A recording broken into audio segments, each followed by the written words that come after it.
செய்தி வருகின்ற சட்டமன்ற தேர்தலில் போட்டியிடப் போவதில்லை என டிடிவி தினகரன் அறிவிப்பு வெளியிட்டுள்ளார். வரும் தேர்தலில் நான் போட்டியிடப் போவதில்லை என டிடிவி தினகரன் தெரிவித்துள்ளதை அண்மை செய்தியாக பார்த்துக் கொண்டிருக்கின்றோம். கூடுதல் விவரங்களை செய்தியாளர் ராஜேஷ் வழங்க கேட்கலாம். ராஜேஷ், என்டிஏ கூட்டணியில் இணைந்த டிடிவி தினகரன் தான் இந்த தேர்தலில் போட்டியிடப் போவதில்லை என தெரிவித்துள்ளார். கூடுதல் விவரங்களை பதிவு செய்யலாம். 2026 சட்டமன்ற தேர்தலை எதிர்கொள்ளும் விதமாக அம்மா மக்கள் முன்னேற்ற கழகம் தற்பொழுது என்டிஏ கூட்டணியில் இணைந்திருக்கிறார்கள். இணைந்து அவர்களுக்கான அந்த தொகுதி பங்கீடுகள் எல்லாம் முடிவு பெற்றதாக தகவல் வெளியாகியிருந்தது. குறிப்பாக அதிமுகவை பொறுத்த வரைக்குமே அவர் டிடிவி தினகரன் என்டிஏ கூட்டணியில் இணைவதற்கான ஒரு நிபந்தனையாக அவர்கள் வைத்தது இந்த தேர்தலில் டிடிவி தினகரன் போட்டியிடக்கூடாது என்று ஒரு நிபந்தனை வைத்ததாக கூறப்படுகிறது. அந்த நிபந்தனையை டிடிவி தினகரன் அவர்கள் ஏற்றுக்கொண்டதாகவும் தகவல் வெளியாகி இருந்தது. குறிப்பாக அதைத்தான் தற்பொழுது தேனியில் நடைபெற்று வரக்கூடிய அவர்களுடைய கட்சியினுடைய செயல்வீரர்கள் கூட்டத்தில் அவர் பேசி வரக்கூடிய அந்த நேரலை காட்சிகளை நம்மால் பார்க்க முடிகிறது.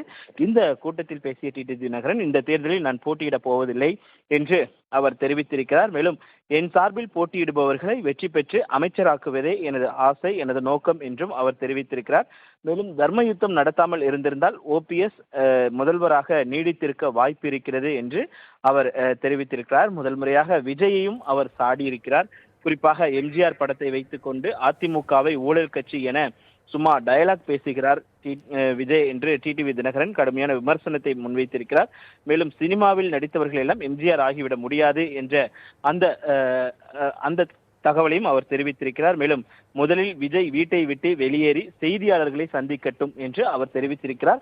நேரடியாக அதிமுகவை நேற்று விஜய் சாடியிருந்த நிலையில் அதிமுகவிலிருந்து பதிலடிகள் வந்து கொண்டிருந்தன. அதே நேரத்தில் தற்பொழுது அதிமுகவுடன் கூட்டணி சேர்ந்திருக்கக்கூடிய டிடிவி தினகரனும் விஜயை விமர்சிக்க தொடங்கியிருக்கிறார். ராம்குமார். ராஜேஷ், தனிப்பெரும்பான்மையோடு ஆட்சி அமைப்போம் என அதிமுக கூறி வரும் நிலையில் என் சார்பாக போட்டியிடுவதை அமைச்சராக்குவேன் என டிடிவி தினகரன் கூறுகிறார். இதை நம்ம எப்படி புரிஞ்சுக்கிறது? குறிப்பாக டிடிவி தினகரனை பொறுத்த வரைக்குமே அவர் என்டிஏ கூட்டணியில் இணைந்த பிறகு செய்தியாளர்களை சந்தித்தார். அப்பொழுது பேசும்பொழுது கூட அவர் தெரிவித்த கருத்து என்பது இந்த தேர்தலில் யாருக்கும் தனி பெரும்பான்மை கிடைப்பதற்கான வாய்ப்புகள் கிடையாது என்று அவர் ஏற்கனவே தெரிவித்திருந்தார். அப்படி தனிப்பெரும்பான்மை கிடைக்காமல் ஒரு கூட்டணி ஆட்சி உருவாகுவதற்கான வாய்ப்புகள் அதிகம். அந்த கூட்டணி ஆட்சியில் அம்மா மக்கள் முன்னேற்ற கழகத்தை சேர்ந்தவர்கள் அமைச்சர்களாக இடம்பெறுவார்கள் என்று அவர் தெரிவித்திருந்த கருத்தை நாம் ஏற்கனவே பார்க்க வேண்டிய ஒன்றாக இருக்கிறது.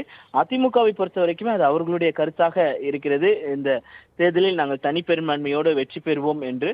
ஆனால் டிடிவி தினகரனை பொறுத்த வரைக்கும் யாருக்கும் எந்த தனிப்பெரும்பான்மையும் கிடைக்காது என்று அவர் ஏற்கனவே தெரிவித்திருந்தார். ராம்குமார்.